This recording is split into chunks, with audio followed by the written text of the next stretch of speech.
হে আমার রব, আমি তো নিজেকে হারিয়ে ফেলেছি। হে আমার মালিক, আমি এতবার শোবার মতো শক্তি যে রাখি না। তুমি তো জানো আমি অতি দুর্বল। আমার ওপর এমন বিপদ আবর্তন করো না যাতে আমি তোমাকে ভুলে যাই। আবার এমনও সুখ দিও না যাতে আমি নিজেকে হারিয়ে ফেলি। হে আমার প্রভু, এই মুহূর্তগুলোতে আমার এক পশলা বিশুদ্ধ বৃষ্টির প্রয়োজন। আমার ওপর রহমতের বাড়ি দ্বারা বর্ষণ করুন, যা আপনি গুহার মাঝে থাকাকালীন নবীজি সাল্লাল্লাহু আলাইহি সাল্লামের ওপর করেছিলেন। আমার সমস্ত মন খারাপের একমাত্র আপনি সঙ্গী হন। আমার সমস্ত আশা ভরসা আপনি হন। হে আমার রব, আবার অশ্রু ফোয়ারায় শীতল করে দিন আমার অন্তরকে। সুপ্রিয় দর্শক, আসসালামু আলাইকুম। আপনারা সবাই কেমন আছেন? নিশ্চয়ই ভালো আছেন। আলহামদুলিল্লাহ, আমরাও পরিবার সবাই বেশ ভালো আছি। তাই প্রতিদিনের মতো চলে আসলাম আপনাদের মাঝে আর একটা নতুন ভিডিও নিয়ে। কেমন আছেন আমার সমস্ত আপুরা? নিশ্চয়ই ভালো আছেন। যে যেখানে আছেন সুস্থ আছেন, নিরাপদে আছেন। আজকে হলো পয়লা বৈশাখ। সবাইকে পয়লা বৈশাখের শুভেচ্ছা ও অভিনন্দন। আর আমি আজকে ভিডিওটি শুরু করলাম দুপুরের রান্নাবান্না দিয়ে। ভিডিওটি স্কিপ না করে সবাই দেখতে থাকুন। আর কথা বলতে বলতে আমি আমার আপুদের কাছে একটা রিকোয়েস্ট করে নিচ্ছি, যারা আমার ভিডিওটি দেখছেন প্লিজ আমার ভিডিওতে একটা লাইক দিয়ে ভিডিওটি কন্টিনিউ করুন, কারণ আপনাদের একটা লাইক আমাকে অনেক দূর এগিয়ে নিয়ে যেতে পারে এবং কাজ করার উৎসাহ যোগায়। আর আমার কথার মধ্যে কোনো ভুল ত্রুটি হলে আমাকে ক্ষমা করে দিবেন।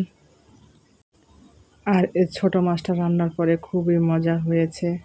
আর ছোট মাছ রান্না করলে ঘরের কেউ খেতে চায় না, আমি একাই খাই। আর মাঝে মধ্যে আমার ছোট ছেলে খেতে পারে, মাশাআল্লাহ সব কিছু খাওয়ার চেষ্টা করে, ছোট বড় সব মাছই। যাই হোক, কথা বলতে বলতে আমার মাছ কষানো হয়ে গেছে। এদিকে আমি ঝোল দিয়ে এখন রেখে দেবো কতক্ষণ। আর এমনিতে গরমের তাপমাত্রা বাড়ছে, খাবার দাবার বেশি একটা ভালো লাগে না, তারপরও খেতে হবে, কি করার আছে, গরমের মধ্যে চলতে হবে। আল্লাহ পাকের কাছে দোয়া করে আল্লাহ পাক যাতে সবাইকে ভালো রাখে, সুস্থ রাখে, আল্লাহ যাতে গরম কমিয়ে দেয়। আর আমার পরিবারের জন্য দোয়া করবেন, আমিও সবার জন্য দোয়া করি আল্লাহ পাক যাতে সবাইকে ভালো রাখে, সুস্থ রাখে, নিরাপদে রাখে। আর আমি মাছের মধ্যে এখন বিলাতি ধনিয়া পাতা দিয়েছি। এই ধনিয়া পাতাটা গ্রান খুবই সুন্দর। এই ধনিয়া পাতাটা দিয়ে ভর্তা বানালে খুবই ভালো লাগে। আবার আমি তরকারির মধ্যে এখন দিয়ে দিয়েছি, এই গ্রানটা আমার কাছে খুবই ভালো লাগে। যাই হোক, কথা বলতে বলতে আমার এদিকে মাছ রান্না হয়ে গেছে। যাই হোক, এদিকে আমি একটা ডেজার্ট বানানোর জন্য আমি 2 কাপ পানি নিয়েছি। এর মধ্যে 1 কাপ ছোটো কাপে চিনি দিয়েছি, এর মধ্যে ট্যাং দিয়ে দিয়েছি, এর মধ্যে এখন আগার আগার পাউডার দিয়ে দিয়েছি। এগুলো এখন একসাথে মিশিয়ে এরপর আমি চুলায় কতক্ষণ জাল করে রান্না করে নেব। এই মিশ্রণটাকে ভালো করে আমি মিশিয়ে নেব। এখন মিশিয়ে নেওয়ার পর এখন জাল করে নেব। আর কথা বলতে বলতে আমি আমার আপুদের কাছে একটা রিকোয়েস্ট করে নিচ্ছি, যদি আমার ভিডিওর কোনো অংশ ভালো লাগে থাকে প্লিজ আমার চ্যানেলটি সাবস্ক্রাইব করে আমার পাশে থাকবেন। এখন মিশ্রণটাকে ভালো করে ফুটিয়ে নেব। এটা দিয়ে একটা জেলু বানাবো আর কি, অরেঞ্জ ফ্লেভারের। সেজন্য ভালো করে জাল করে নিচ্ছি। গরমের মধ্যে এরকম জেলু বানিয়ে ঠান্ডা ডেজার্ট করে খাইলে খুবই ভালো লাগে। আমি প্রথম বানিয়েছি, বেশ ভালো হয়েছে, খুব মজা হয়েছে। যাই হোক, কথা বলতে বলতে আমার মিশ্রণটা রেডি হয়ে গেছে। এখন একটা পরিষ্কার বাটিতে ঢেলে নিচ্ছি। ঢেলে নিয়ে আধা ঘন্টা ফ্যানের নিচে রেখে ঠান্ডা করে নিয়ে এটাকে জমাট করে নেব। আর এখন এদিকে একটা দুধ দিয়ে মিশ্রণ তৈরি করেছি। এই ডেজার্টটা বানানোর জন্য আমি এখানে তরল দুধ নিয়েছি, এর মধ্যে 1 কাপ চিনি, কর্নফ্লাওয়ার দিয়ে নিয়েছি। আমি যেরকম মিষ্টি খাই সেরকমই চিনি দিয়েছি। এর মধ্যে আবার একটু পাউডার দিয়ে দুধ দিয়েছি, এটাকে ঘন করার জন্য। কর্নফ্লাওয়ার দিয়েছি ঘন করার জন্য।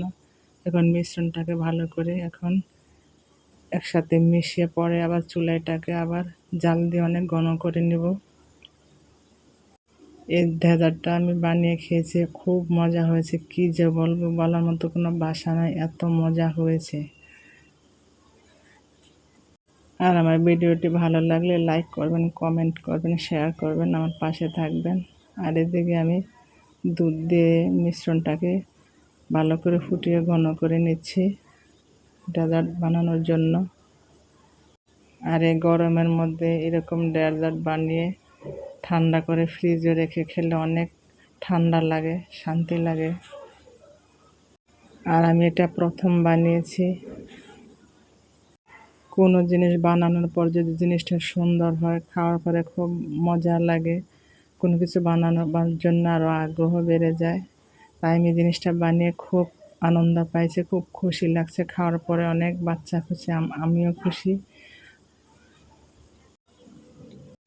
যাই হোক, কথা বলতে বলতে এদিকে আমার দুধের মিশ্রণটা রেডি হয়ে গেছে। আর এদিকে আমি অরেঞ্জ ফ্লেভারের জেলিগুলোকে কেটে নিচ্ছি। খুব সুন্দরভাবে একদম ঘন হয়েছে, দেখতে বেশ ভালো লাগছে। মাত্র ফ্যানের বাতাসে এটা শুকিয়ে এরকম টান টান হয়েছে। যাই হোক, আমি এগুলোকে এখন কেটে নিচ্ছি। আর এই জেলিগুলো আমার ছেলে খুব মজা করে খেয়েছে, খুবই ভালো লাগে, সুস্বাদু একটা জিনিস। এরপরে আমি এগুলো কাটার পর দুধের মিশ্রণটার সাথে আমি একটা নারকেল কুড়িয়ে নিয়েছি, আধা পাকা নারকেল। এটার মধ্যে নারকেলটা দিলে খুবই ভালো হয়, তাই আমি নারকেলটাকে আগে কুড়িয়ে রেখেছি। এটা কাটার সময় আমার কাছে এত ভালো লাগছে, এত একটা মসৃণ সুন্দর জেলু হয়েছে, কাটতে গিয়ে খুব ভালো লাগছে। আমার কাছে অরেঞ্জ ফ্লেভারের জেলুটি ভালো লাগছে। আপনারা চাইলে আপনাদের মতো অন্য কোনো ফুড কালার দিয়েও আরেকটা বিভিন্ন রকমের জেলি দিয়ে বানাতে পারেন। যাই হোক, এখন আমার জেলিগুলো কাটা হয়েছে। আর এগুলো আমার ছেলে মেয়ে সবাই পছন্দ করে, ছোট বড় সবারই ভালো লাগবে খেতে। আর আমার বড় ছেলে তো বাসায় নাই, ছোট ছেলে মেয়ে আছে, আমরা সবাই খেয়েছি, খুব মজা হয়েছে। আর ছেলে মেয়ে এগুলো খেয়ে খুব খুশি, কারণ বাচ্চারা খেয়ে যদি কোনো কিছু সন্তুষ্ট থাকে, খুশি থাকে, বাপ মার কাছে আর কিছু লাগে না। ছেলে মেয়েদের পছন্দে বাপ মাদের পছন্দ, মাঝে মাঝে তাদের পছন্দকে প্রাধান্য দিতে হয়, কারণ এখন ছেলে মেয়েদের পছন্দই আসল। যাই হোক, এদিকে আরেকটা জেলু আমি গোল ডিশের মধ্যে দিয়েছি, এটা এখন আবার কেটে নিচ্ছি।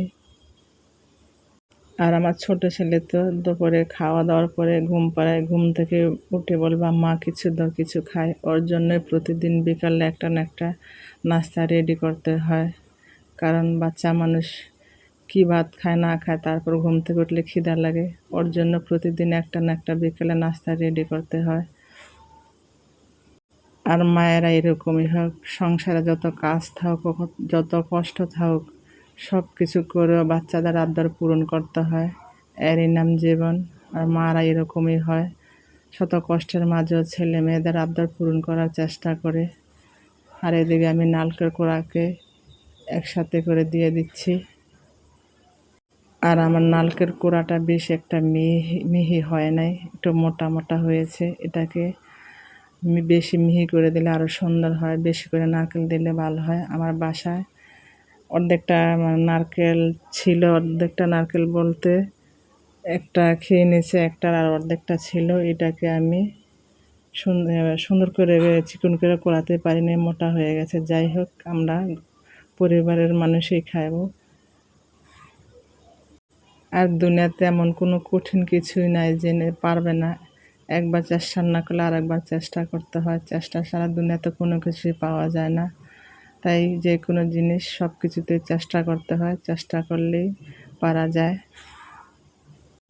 যাই হোক, কথা বলতে বলতে ভিডিওটির শেষ পর্যায়ে চলে এসেছি। অসংখ্য ধন্যবাদ সবাইকে। আল্লাহ হাফেজ, আসসালামু আলাইকুম।